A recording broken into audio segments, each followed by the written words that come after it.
Try living your life on knowledge for the sake of knowledge. Knowledge instead of achievement. For the sake of knowledge. Being in a context in which you don't have to collect a lot of merit badges. You don't have to collect a lot of awards and other people's value judgment. That you go to school or you go out into the world or you read or whatever it is you do because it makes sense to you, not because of what somebody else is going to put on a transcript or where you're going to appear in a class list.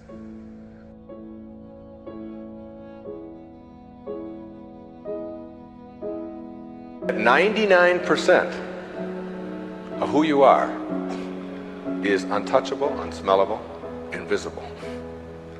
It is what Ken Kais has called your conscious awareness. It's what looks out behind those eyeballs. The subject matter of this presentation is in areas that I must admit that I've had some concern about my own ability to write and speak about these things. There's more doubt in me as I prepared to write about this and to speak about this than I really like to admit to. I have written books about banishing doubt, about having faith, about having confidence in yourself, and so on. And it seems to me that you get to a point in your life where all that you've done up until this point is sort of preliminary to something grander and something greater, and you're almost afraid of what that thing might be. And I don't think it matters what age you are. I think there comes a moment when you recognize in yourself that now I've got to take a leap. I've been safe. I've been in territory that I'm familiar with and that is easy for me. And now I want to take that leap of faith, but I don't know if I can do it.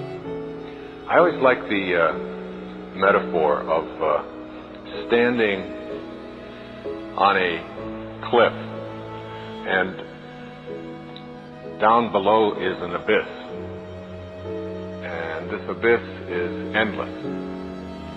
And I think of our lives as like we're standing there and we know that this is all unknown territory. And it's like we jump, perhaps, but when we jump, there's like a rock that goes with us, and we hang on to this rock. And we're grabbing it and holding on to it, and we're falling. And we're being carried someplace that we're not quite sure where we're headed. It's sort of what our life is like. And we just hang on to this thing, this rock, whatever it might be, our reality, if you will, or our past. And we cling to it, and we cling to it, and we cling to it so strongly because we're afraid if we let go, who knows what could happen. And then there comes a moment or a time when you realize this thing isn't doing you any good. This thing that is your past, this thing that is all your teachings, this thing that you're so familiar with that you don't want to let go of it, but you're not quite sure why you're hanging on to it. And then there comes a moment when you realize, hey, I can let go of this thing, and it doesn't really change anything. That's sort of the way I feel about entering into this whole territory of being able to manifest. And when I talk about manifesting, I'm really talking about the ability to take what it is that we think about, that's in the world of our thoughts, and to be able to have the power to bring that into the world of our daily experience called the physical world, whatever that might be. Now, when I started thinking about, after I had completed Real Magic and Your Sacred Self, all of the programs that are around those themes, a lot of people would write to me who had listened to these programs, who had read my books, and would say, what's the next step for you? You know, what can you do after this? I can't imagine that you could write anything any more than this. I've heard people tell me, or you could say any more. And always at the back of my mind was this idea that there is something missing in all of the literature that really doesn't deal efficiently and effectively with this this ability to attract to us and to have show up for us in our lives what it is that we would like. Somehow we've come to believe that that's outside of our control. That whatever shows up, whatever happens to us, whatever the breaks are, whatever those things are all sort of in the realm of coincidences, and they happen if God wants them to happen for us, or if they're so predestined or ordained, and that we don't have that kind of power to be able to do that. That's reserved, if you will, and it's reserved for deities or people who have special dispensation from God, or holy people, or lucky people. But it doesn't really involve me. I grew up with that attitude, just like so many of the rest of us. But always at the back of my mind, I felt that there are some people who have the ability to get outside of that mentality. And there are some people that just attract things to themselves, and they seem to show up, and we just call them lucky. But they're not. There's certain qualities, there's certain behaviors, there's certain attitudes that people have that we've never really made a science out of, okay? We've never really studied in depth. And I thought to myself, I'm going to talk about manifesting. Many of you listening, many of you here today with me, know that my work has really shifted.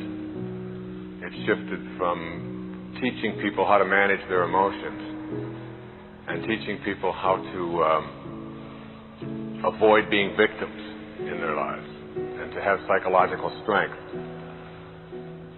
and how to raise children like this, and all of these things that and then there's been a shift, and in the last 10 or 15 years, the shift moved away from matters physical and into matters metaphysical, beyond the physical.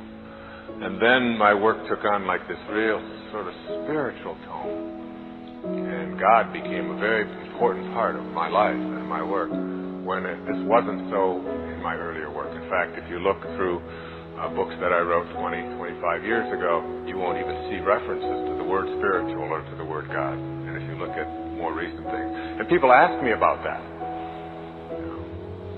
and I say, it's just as intriguing to me as it is to you. I don't know why either. But my writing seems to, and my programs, my work seems to reflect a consciousness that I am going through, and it seems to reflect what the rest of the world is going through as well. That there is a shift, and I seem to be one of the spokespeople for that shift. When I started into this area and writing in this area, I immersed myself in spiritual literature. I read the Bhagavad Gita, the book that Gandhi based his life upon. It translates to the Song of the Lord. It's a book that you can read in one afternoon, 18 short chapters. But you can study it for a lifetime. You can read one little short paragraph from it each day and just try to practice it and see what it means. And I studied that almost every day, and even working guides to the Gita.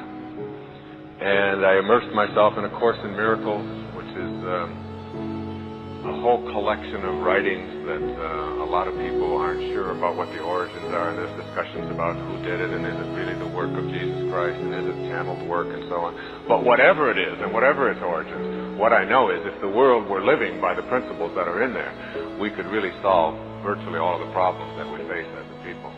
And it's really a whole text on how to create miracles and how to live at a loving, higher place in our lives. And I also immersed myself in Madame Blavatsky's work. And she wrote a book back in the 19th century called The Secret Doctrine. And in The Secret Doctrine, she made some predictions. And Madame Blavatsky was one of the people, she was the founder of the Theosophist movement and was very, very influential. Had met Gandhi herself when he was a very young man, influenced people like William Butler Yeats and Jack London and many of the novelists and so on. A woman from Russia who traveled all over the world and lived in India for a long time. And she wrote this fabulous collection of metaphysical works about what is possible for humanity. And one of the things that she predicted is that in the last quarter of the millennium, the last 25 years of the millennium, and into the year 2011, there would be ushered in an enormous spiritual revolution. And this revolution would transcend anything we had ever known before about revolutions, like the agricultural revolution and the industrial revolution, when the whole shift took place away from agriculture and towards industry, and then the technological and even the information revolution that we've seen in the last few years. And she said when the spiritual revolution is ushered in, it will transcend all of the previous revolutions. And it will begin in the last 25 years of the millennium, which was the year I wrote Your Erroneous Zones. And she also said that the people who will be the leaders of this revolution will not be the people in power. And, you know, if you look at the changes that have taken place on the planet in the last 20 years or so, since the beginning of the last 25 years of the millennium, those changes are really astronomical. I mean, we've almost become blasé about them. But I mean, the fall of the Berlin Wall and the dismantling of apartheid and the dismantling of communism and the dictatorships that have been overthrown. Even the fact that you can't smoke on airplanes anymore. I mean, these are monumental changes and shifts that have taken place. And really the result of not so much people in power saying, let's not do this anymore, this isn't a nice way to treat people, but because of what Victor Hugo said in Les Miserables, there's nothing more powerful than an idea whose time has come. And when Madame Blavatsky talked about who the leaders of the spiritual revolution would be, she said that these leaders will be ordinary people, regular, everyday folks, school teachers, musicians, artists, cab drivers, regular folks. And these people will speak out with a voice. And this voice will be heard. And then the bureaucracies will fall in line and begin to reflect what it is that this consciousness is instituting in our people. And if you look at the people who have been instrumental in changing consciousness in the last 25 years, you look at the people whose programs you listen to through Nightingale Commons and ask what are their backgrounds, and you find out that they're salesmen. Marianne Williamson was a singer, a nightclub singer. Louise Hay was a dancer. Dennis Waitley was a salesman. Zig Ziglar was a preacher. People who just did everyday, regular things. I was a school teacher. And somehow there's a power, there's a pressure, there's something that has come and put us in a position of just talking about this kind of shift, this kind of consciousness. And what has happened for me, the little school teacher, is that when I finally immersed myself in the most spiritual text that I have really studied was the New Testament. I listened to the New Testament when I was a little boy, and I lived in a series of foster homes when I was a child. And so they would, wherever I would go, they would just sort of put me in whatever church group that particular home practiced. So I'd be a Baptist one year, and the next year I'd be a Methodist, the next year I'd be a Catholic, and I'd be a Jew the next year, whatever. And, you know, you think that this is some terrible thing, that you're not going to get any roots. But really what it did for me was it exposed me to all kinds of different ways and different approaches to these truths. And then I sort of let that go, because there was an element of imposing it and fear that I found myself being exposed to. You know, to fear God was what you were supposed to do. And so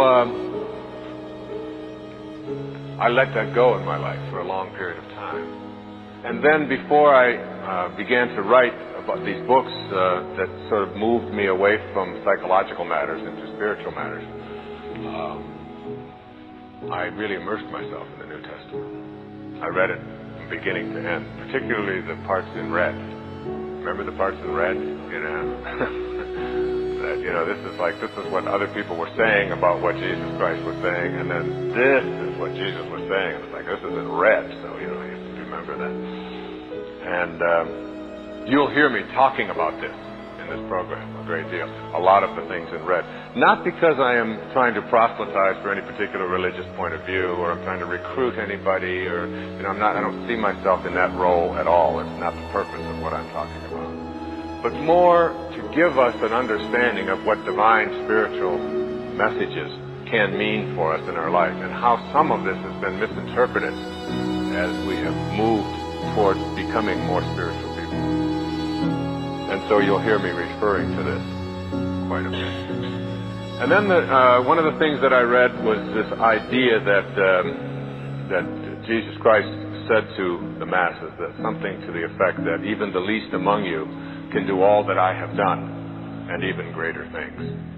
That you have this power within you. And reading that and interpreting that literally means being able to produce miracles, doesn't it? And being able to make things happen that we really sort of think are reserved for other people. And so what has happened with most of us is that we have come to believe that there are spiritual beings that we have sort of deified, and then there's us, and that we are separate from that. And in our separation, we have sort of given the power of being able to do these divine kinds of things, like manifest. The gift of fish and loaves is the gift of being able to feed the hungry from one's consciousness. The thought is enough to bring food into a place where there is a need for, where there is starvation, where there is hunger. And you think about, well, do I have the power within me? Is this what I'm being told? That I have the power within me to think food and then just wave a magic wand and there is food? Do I have that power? Well, according to, if you read that literature thoroughly and interpret it literally, yes, you do. But most of us find it very difficult to even begin to accept this idea that I can have a thought about something, and with that thought, I can then shift it to having it materialize or manifest or show up in the physical world. But I'd like to suggest to you that that's the only way anything gets into the physical world. That manifesting is really nothing more than everything showing up in the physical world is the result of a divine idea. Everything. Including you. And everything that you have. And everything that you see. And everything that you observe. And everything that you notice. And that somehow we are being encouraged to disregard our old belief system, that is something that is reserved for others other than myself. If you don't know how to appreciate what you have and where you are in your life, you don't need anything else. Because if you do get something else, you won't know how to appreciate that either. You'll just want more. Or you'll want it to be different. Or you'll want it to be the way it used to be. Or you'll want someone else to be the way you think they should be. Successful people, or no-limit people, or self-actualizing people, or inner-directed people, whatever labels that have been put on them by great thinkers and philosophers and therapists and people that have looked at human beings, these kinds of people are people who always have enough.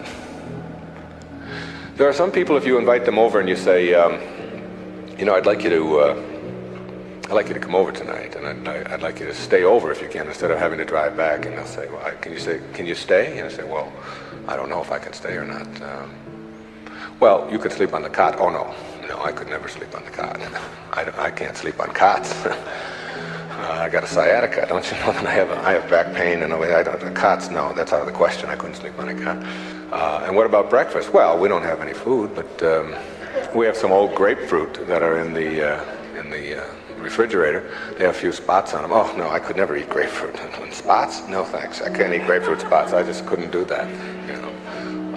And these are people who never have enough. They are not able to be flexible and to change. And there are other people, if you say, would you like to sleep over? We got a place in the sewer.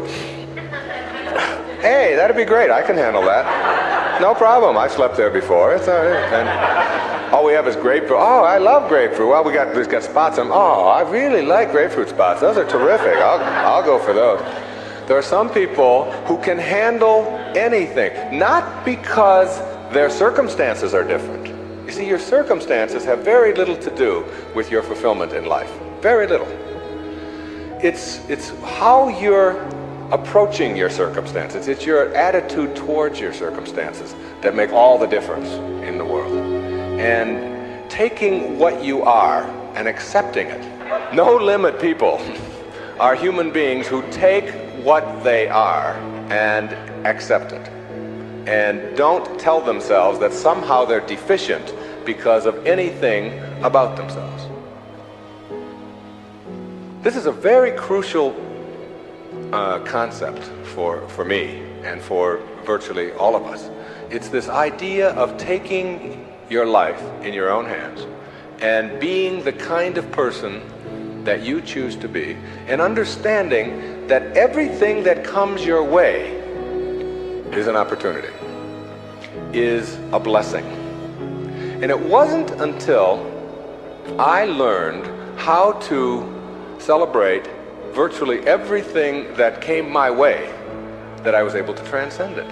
You see, everything that was given to us by God, whatever that is perfect. No one can deny the mountains are perfect and the rivers are perfect and the birds are perfect and the hippopotamuses are perfect and so on. This is just what was given to us. Everything else that you have on our planet, that we have on our planet, comes about as a result of thinking. Thought makes it so. All right? This microphone comes about as a result of thinking. Somebody imagines it. Somebody then tells somebody else about it, and it creates it. The dress that you're wearing, the shirt that I'm wearing, the shoes that you have, the stage, these cameras. Everything that you see that wasn't given to us was created by man as a result of the way that we think. So what gets inside of us as a cell comes about as a result of the way that we choose to think in our lives. Very important principle to understand, because once you get a hold of thinking and that it creates everything that you have in your life, you can change and make it as absolutely perfect as you want it to be, because thought makes it so. Creative visualization is what we're talking about here. The imagery or the image that you have of anything in your life is really like mental behavior. It's like going out and practicing. If you go out and practice with a basketball, shooting free throws over and over again, that's physical practice. Imagery is mental practice. It's mental behavior. When you have an image that you can succeed at something, when you have an image that you can do it rather than that you can't do it, when you get into your car and you have an image that you're going to find a parking place rather than that there'll be no place to park, so you're not looking for no place to park, you will start acting on the image that you have, very much like you will start acting on the practice that you have when you're shooting baskets or when you're hitting a forehand or working on your soup or anything else that you're doing. Bucky Fuller, who I served with on the Hunger Project Advisory Council for 9 years, who died not too long ago, said that 99% of who you are, you can't touch, you can't see, you can't smell. 99% of you is untouchable, unsmellable, invisible. It is what Ken Kais has called your conscious awareness. It's what looks out behind those eyeballs. What is that? It isn't cells.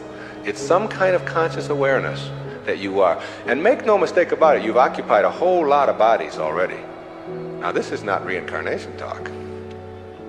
Although I don't know about this reincarnation. People ask me if I believe in it. I said, well, I taught in a junior high school in the inner city of Detroit for 4 years. And I saw those dead bodies come to life every day at 3 o'clock. So I believe in reincarnation, all right? Now, if 99% of who you are, you can't touch and you can't feel and you can't smell, then what is it? Who is it? Where are you? What is this thing called your essence or who you are? And where does it go? Now think of this. You were in a body. I have a little baby girl who's 11 months old. And we were all in a body that size. Well, it's only a body about this big. Got fingers only this long. You know, got tiny, tiny little parts all over the place. I mean, she's only this tall. Now, is that her? Is that her essence? Because I have other children who are much older. And I am much older than that. And I can remember being 3 and being in a different body. Still me, still my essence there, different body, totally different. Doesn't even look anything like when I was 11 months old. And then I was 13 and had a funny body at 13. But still my essence was there in a whole new body. Hairs growing all over the place that I didn't understand, all kinds of things happening to it, you know. Then hairs falling out of it later on, you know. Looking at those hairs that fall out and say, what held it in yesterday? You know, I don't know. I don't even understand that, okay? And so it's like who I am has been in many, many bodies already, all right? And that essence, you see, everything on our planet that is alive can never die. It can never die. Life doesn't die. It just transforms. It just moves on to new places and new ways of being, new ways of being. And the way of being that is the most transcendent of all is this way that comes from seeing yourself as love and only having that to give away. Only having that to give away. Let's say I were to stand up here in front of you and just visualize for a moment that I have an orange. And I take this orange and I squeeze it as hard as I can squeeze it. Okay? What's going to come out? Juice. What kind of juice? Orange juice. Apple juice, any chance? Once in a while? Come on, now and then. A little mango juice come out of an orange once in a while? No mistakes, right? Never, no matter what. Next question. Everybody passes. These are easy, okay?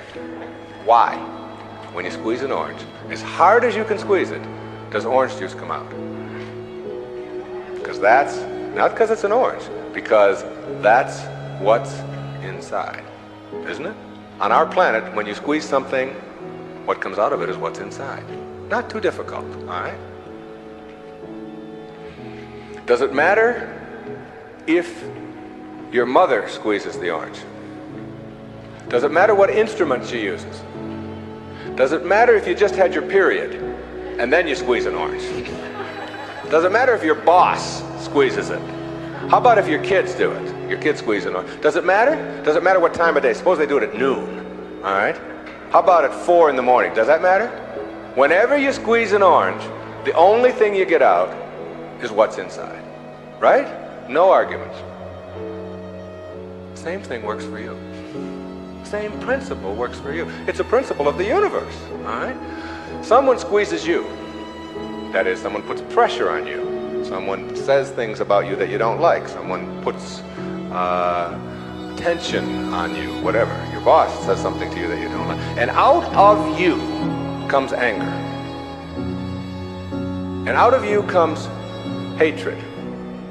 And out of you comes fear. Or out of you comes stress. Or out of you comes tension. Why? Is it because of your boss? And the way they squeeze you? Never. Is it because of your mother? I mean, she really can be a pain sometimes, right? Is it because of your children? No. What comes out of you always when someone squeezes you is what's inside. This is the vital principle of being a no-limit person. It's so crucial to get this and understand that. That if you have any hatred in your heart for anyone in this world, or any anger, or any fear, or any of those things, it has nothing to do with the rest of the world. It only has to do with what you put inside. Now, how does what gets inside of you get there? That's the key. How does it get there? As you think. Only as you think. You see, there's no anger in the world. There's no stress in the world. There's no tension. It's perfect. We've already established. It's perfect place. It works just fine. It's all flowing the way it's supposed to flow. The evidence for it is, it is. That's all the evidence you need. Just look around you. Everything out there is a miracle. Everything, including you. There are no mistakes. It's all perfect. And everything that happens to you in your life, whether it's a trauma, whether it's a disease, whether it's somebody treating you in a certain way, there's a lesson in all of it. No limit people understand the lesson in life, and therefore celebrate the lessons. It's true. And when you get to that point in your life where you're not cursing the things that come your way and blaming the things that come your way, and particularly blaming it on somebody else, and you hear it all the time. She hurt my feelings. How's that possible? How can anybody hurt your feelings? Your feelings come from your thoughts.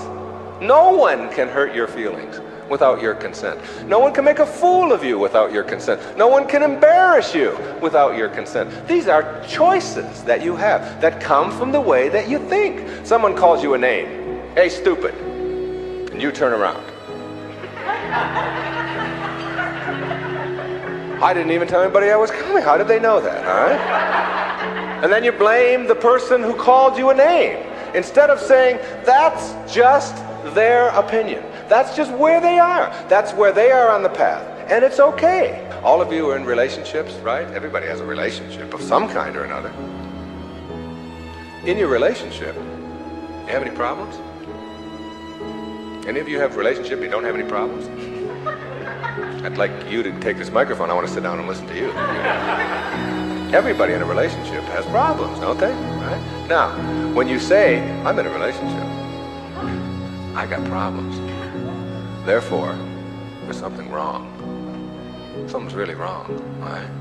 Now, if you're in a relationship and you have problems and something is wrong, you got to call in a consultant, right?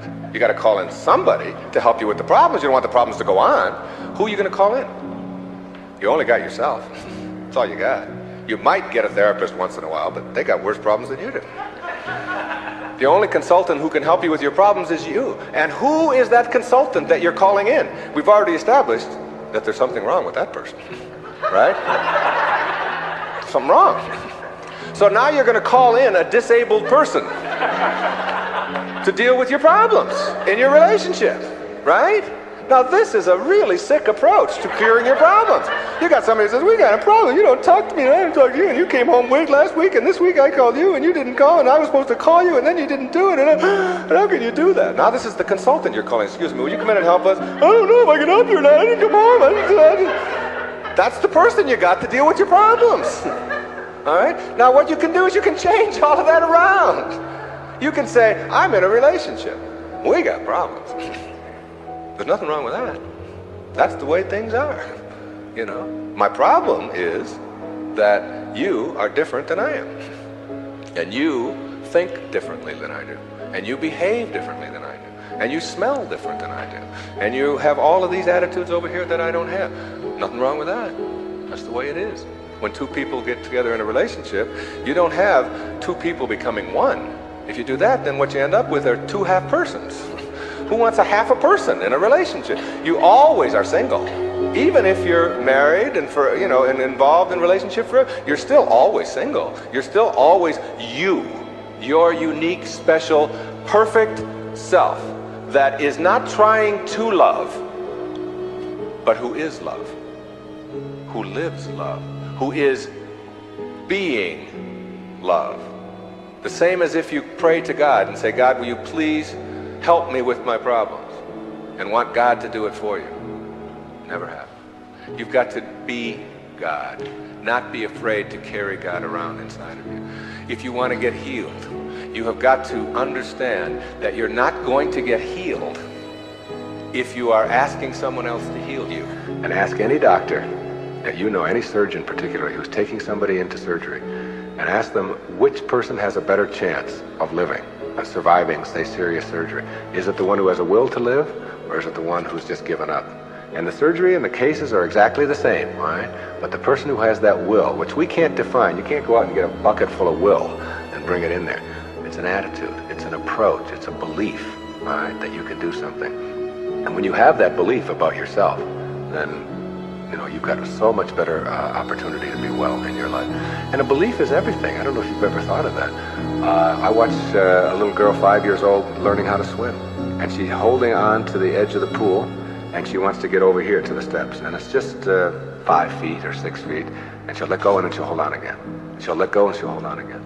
And finally there comes a time when she lets go and goes for it. Okay, you've seen this with your children, and what you ask yourself is, in the moment before that when she was holding on, and then look at the moment afterwards, does she have any different skills? What's changed? Yeah, the skills she didn't have any new skills. She didn't learn any skills in that second. What she has is a belief that she can do it. And when you believe it, when you really just believe that you can do it, that's what allows you to swim. And when you think about it now, do you know how to swim?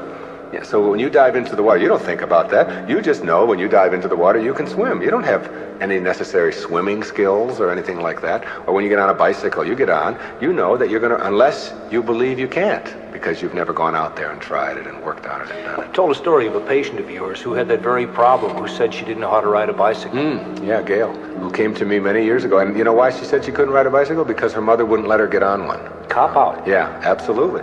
And she had these beautiful big white teeth, and her mother had always told her you could fall and break your teeth, and I wouldn't want that to happen to you. So here she was now in her 30s, and telling me that she couldn't ride a bike, and she was in therapy.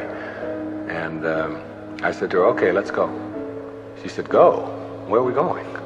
I said, well, I've got a bicycle downstairs, and I'm going to show you how to ride a bike. I'm going to have you teach yourself how to do this.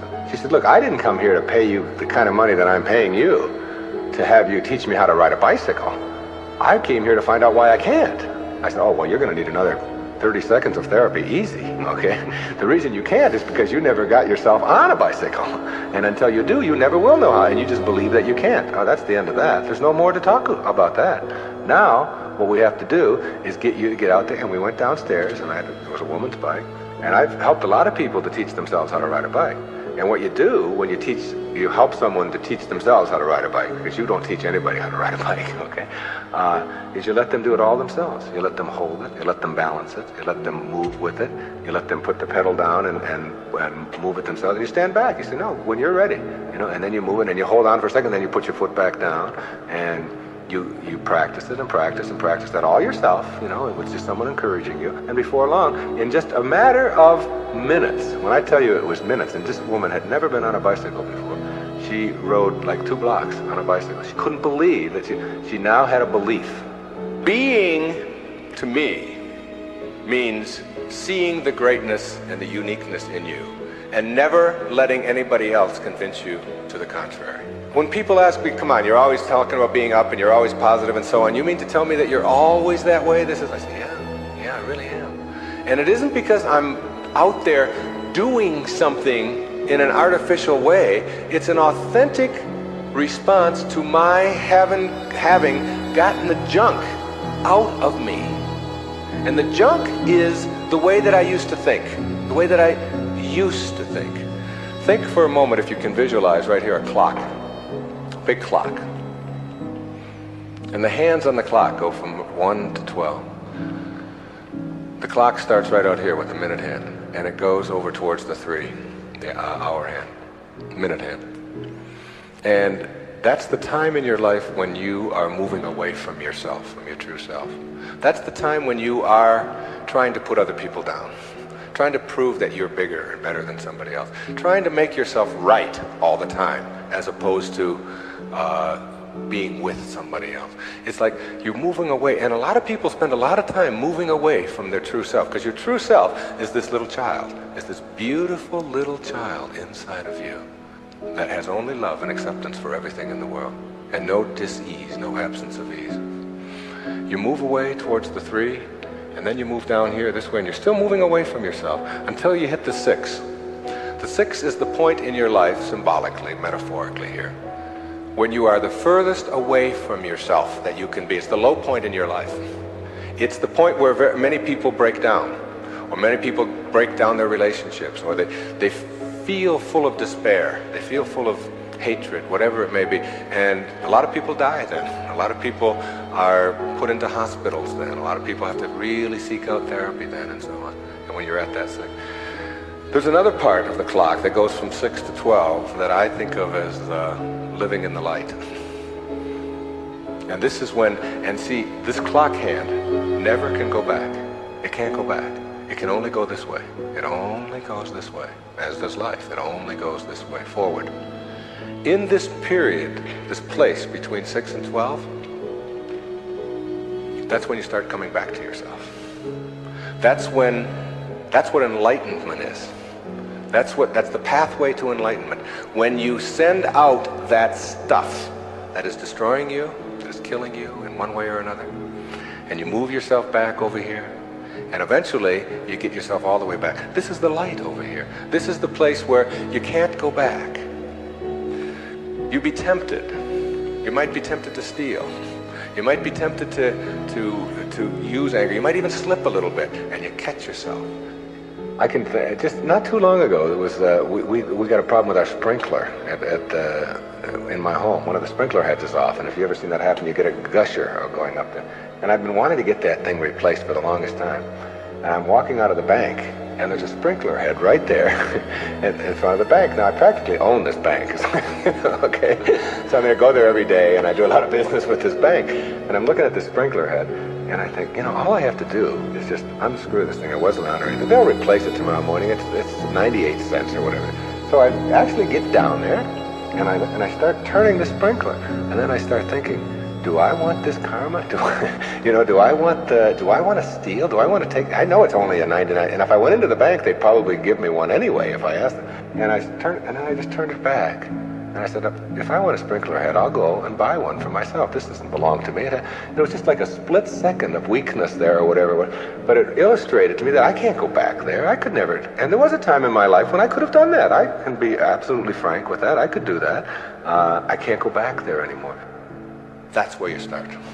That's the place to start. Because when you get all of that out, when that's all gone, and I mean gone, and it only comes about as a result of the way that you think, so it's just changing around your approach to life, the way that you think in life. When that starts to go away, what you've become filled up with is what your natural self is, which is this loving, accepting, not fighting the universe, but instead living in it and going with the flow and all of the kinds of cliches that you've heard 1,000 times. That's the metaphor there. And you see, every time you try to go back, you can't do it. You can't do it. And the ingredients that make for a no-limit life are 5, in my opinion. The first is quality rather than appearances. You begin to change your thinking from appearances and how things look and how other people view me, okay? Because every time you find yourself upset in life about anything that anyone else has said, what you're really saying is what you think of me is more important than what I think of me, all right? So you change from appearances to what I call quality thinking. Quality. What is the quality of my life rather than how does it appear to others? Now, do you tell yourself that because my friends don't like me, that means there's something wrong with me? Now that's what you have to learn. That another person's opinion is just that. It's their opinion, and that's all it is. Every time you are upset, or your children are upset, because of what somebody else says about them, including their peers, what you are really saying in that moment, and this is really important, what you're saying is, what you think of me is more important than what I think of myself. And you must never give anybody that kind of power and control over you, because they will always have it. The funny part about approval, for those of you who really want it, now I'm here to tell you that I like approval. I enjoy it. I find it one of the most exciting things in the world. I like it when people read my books. I love it when people applaud. I like it when people tell me nice things and all. I like approval. I'm the first one to admit it. What I don't do is I don't need approval. There's a big difference between wanting approval and needing approval. When you need approval, it means you become immobilized when you don't get it, from making other people's opinions more important. Now, for those of you who say, yeah, but I want approval and I need it, and if I don't get it, and so on, then understand this. The people who get the most approval in life are the ones who care the least about it. And the ones who get the least approval are the ones who are always going after it. So if you want approval in this paradoxical way that I'm talking about it, Stop needing it. Stop concerning yourself about it. Ask yourself, who gets the most approval in life? Think of the person that gets the most approval, and you'll see that that person couldn't care less what other people are thinking. They're so busy being, they don't have time to notice what their neighbors are doing. Thoreau said this, he said, if you advance confidently in the direction of your own dreams and endeavor to live the life which you have imagined, you will meet with a success unexpected in common hours. What that means is that success is not something that you can get in life. Success is an inner process. Success is something that you bring to everything you do in your life. It isn't something you get out of what you do. And when you get that, and you learn how to get the junk out, and advance confidently, doing what makes the most amount of sense to you based on your inner signals and the one issue of morality, which is you never interfere with anybody else's right to do the same. Each person has their own right to advance confidently in the direction of their own dreams. And when you violate that, you're violating the principle of the universe, the essence of the universe, which is cooperation and harmony. Then success will begin to chase you. And it will come into your life and arrive in your life in amounts that you never dreamt of before. That you never dreamt of. Things will start happening to you that you would never imagine before.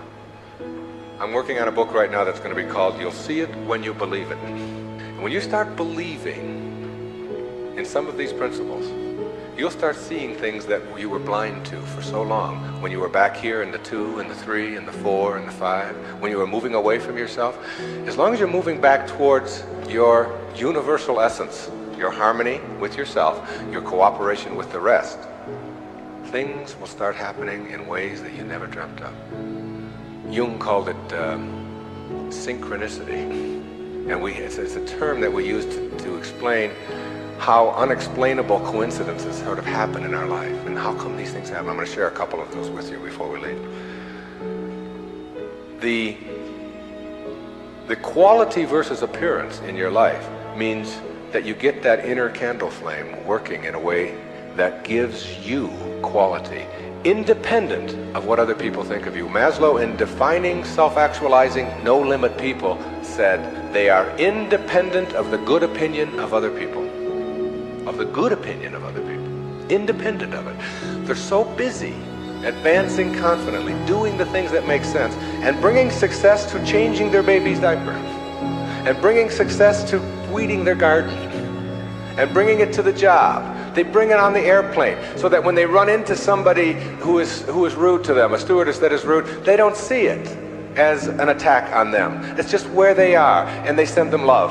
Help them a little bit, you know. They're kind. When somebody wants to get in on the freeway, and they're one old temptation when they were on the 1 to the 6 side was to say, oh yeah, nobody's getting in front of me, I'm getting there first. It's like they slow down a little bit. They don't have all that type A stuff of having to beat somebody else and having to defeat somebody. It's a new way of being. It's a way of quality where your harmony allows you to cooperate, and you are a part of what this whole thing is about. New way of being, quality rather than appearances. Another new way of being, very important. Living your life on ethics rather than rules. Ethics rather than rules. All these rules, all these ways of having to do things, somebody else dictates to them. Do you know that some of the most immoral acts in the world have been perpetrated in the name of the rules? These are the laws. What do you think Nazi Germany was all about? Everybody doing all these horrible things to other people. I'm only doing my job, was the defense we all heard at Nuremberg. I was just doing my job. If it's an immoral rule, it's immoral to obey it. And self-actualizing people, as Maslow tells us, have rules inside of them that they could never obey, never disobey, ever. And they have to do with ethics, how you treat people. How do you think we get to where we are now? You know who Rosa Parks was? The woman in the South, the black woman in the South who said, not today, I'm not going to the back today, no way. I know what the rules are. The rules were all over the place. If you needed a reminder, there were signs every place, colored in the back, white in the front. And she said, no, I'm sitting here. That made all the difference. Ethics, not rules. When your children start disobeying rules that need to be disobeyed, don't be surprised. When I was in the service, they had a policy on Guam, where I was stationed, which would not allow the Guamanian civilians to shop in the PXs and the Navy exchanges. But they did allow all other civilians to shop in the Navy exchanges and PXs. But if you were Guamanian, that is, if your skin was dark and your eyes were shaped a little different, then you couldn't. A clear, outright violation. I was a serviceman. I was in the Navy. I was a communications cryptographer. They had a newspaper in the Guam Daily News, and it said, "An invitation to speak your mind." There was a letter writing contest. And they offered $75 to the first prize winner. $75? This was 1961. That was a fortune to me. That was a month's pay in the Navy at that time, almost. So I entered the contest, and I knew I would win it. I had already written a novel at that time. A whole novel I had written while I was on Guam. I knew it wasn't going to be a contest. I felt sorry for the other people entering it. I knew I was going to win it. Unfortunately, I didn't realize that when you're in the service, and you have an opinion, and you don't submit it to the chain of command, that you can be court-martialed for that. So the headlines on next week's Guam Daily News were, "U.S. Sailor Assails Policy of Discrimination." Big, hot stuff, all right? And I was called before a Vice Admiral, Commander, Naval Forces, Marianas Islands, and threatened with a court-martial because I had disobeyed the rules, even though the rule was immoral. There are lots of them like that. And when I went in and they threatened me with a court-martial, I told them this was my battle plan. They didn't have Xerox machines in those days, so I had to get a lot of carbon paper. I wrote a letter to President John F. Kennedy, and I wrote a letter to the Secretary of the Navy, and I wrote a letter. My hometown was Detroit. I wrote a letter to the Detroit News and a letter to the Detroit Free Press, telling them what was happening to me as a result of just expressing my opinion about an immoral act that was going on over here on Guam. And I showed the Naval Vice Admiral my letters right there. I said, "I've only sent the one to the President and the Secretary of the Navy. These letters go to the newspapers across the country." There was one there to the New York Times as well, and the Los Angeles Times. It was, and I just spread them out before him. I said, "If you court-martial me, or punish me in any way for this, then what's going to happen is the world is going to find out about this policy. And I'm prepared. I'm ready. I can handle it." And I was 20 years old at the time, or 21. Not only did I get a blessing from that, because all things come in blessings for you, I got out 90 days early. And they stamped on my record, PI, because the President took it up and sent it to the Secretary. Must have. And I never heard from him, but the PI on your record means political influence. And they don't like anybody with political influence in the military. And as soon as they saw that, they said, "This is somebody we probably will be giving a discharge real soon." There was no court-martial. And in September of 1962, a brand new policy was initiated on Guam, which allowed any civilian to shop in the Navy exchanges. And it came about as a result of someone saying, these rules are immoral, and therefore it's immoral to obey them. New ways of being, ethics rather than rules. And when your kids want to know why, how come these rules are so stupid, how come we have to do this, encourage them to change them. My mother always did that. She would have to help me get out of the messes that I got myself into, because I did it in my impetuous youth. I would just, when they would say to me, "What's more important, your job or school?" I was just honest. I said, "My job, of course." That's how I felt in those days.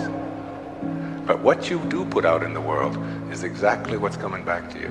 And if you find things coming back to you that you don't like and don't understand, don't ask yourself why these things are coming to you. Ask yourself what you're doing to make them come back to you. And when you start putting the responsibility on yourself, you'll start seeing dramatic changes. Dramatic changes. A new way of being. Instead of ethics, instead of rules, ethics. Another new way of being. Instead of looking all your life for achievements and externals, try living your life on knowledge for the sake of knowledge. Knowledge instead of achievement. For the sake of knowledge. Being in a context in which you don't have to collect a lot of merit badges. You don't have to collect a lot of awards and other people's value judgment. That you go to school or you go out into the world or you read or whatever it is you do because it makes sense to you, not because of what somebody else is going to put on a transcript or where you're going to appear in a class list. We need to help our children to understand and value the importance of knowledge for the sake of knowledge and doing things that make sense rather than taking the easy way.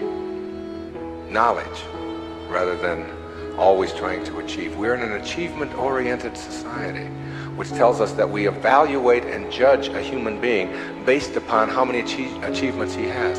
But most of the people who get caught up in that trap and are always in this circle of trying to get ahead, trying to always get ahead, their reward for that almost always is higher blood pressure, ulcers, early deaths, and even things like cancer, we're beginning to find out, are related to the kinds of stresses that we have. And remember, it's a perfect universe.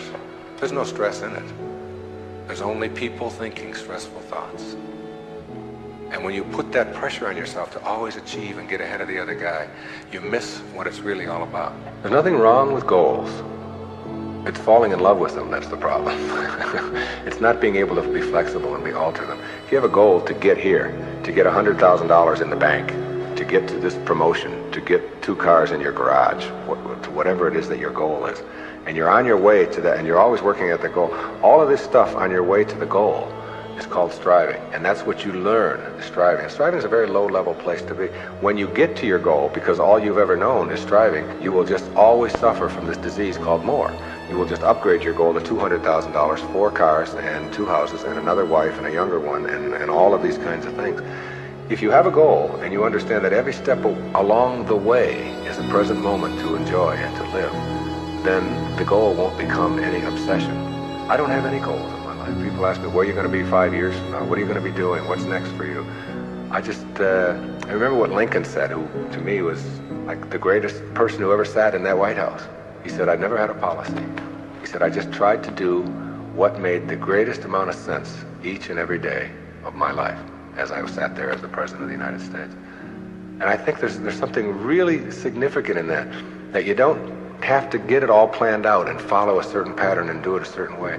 If you just sort of trust your inner instincts and go with that and live each moment, the goal stuff will all take care of itself. But if you're sacrificing and pushing your life aside and suffering on your way to trying to get someplace, you'll never get there. It will always elude you, because once you get there, you'll just have to upgrade it. And that's because that's all you'll know. Nowness is that purest form of sanity, living in this moment and enjoying it. And all the rest of it will sort of work its way out. Another new way of being for me is to think of yourself in terms of personal authority rather than being an authoritarian. Personal authority. A person who has authority never needs to dominate anyone else, ever. Dominating doesn't become necessary.